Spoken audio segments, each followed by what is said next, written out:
Pejgamberi Alisa kishte pa njënit një nas dukatit në dorë. Edhe ka këshillu. E ka këshillu pejgamberi Alisa ka marrë ka gjujt. Njëni tha, tha po merre me përfito për asaj unazës. Ma dy më shesi, është përfito, jo ka thënë mos më kanë ndalu pejgamberi Alisa ka u kry punë. Jo me thënë valla unë njerë ta bëj që ta, jo.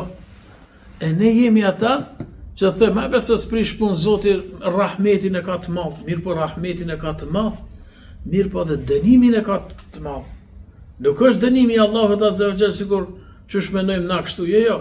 Ja peshe një tërmet peçon, edhe të madhin, edhe të voglin, edhe ati badetësin, edhe ai që po fal namaz, edhe ai që po bën gjuna, edhe fëmia, edhe foshnja, edhe krejt pi përfshin me dënim. Pastaj rinxhallen ata sipas niyetit. Ti e koni mirë, inshallah ti ke shpërblim.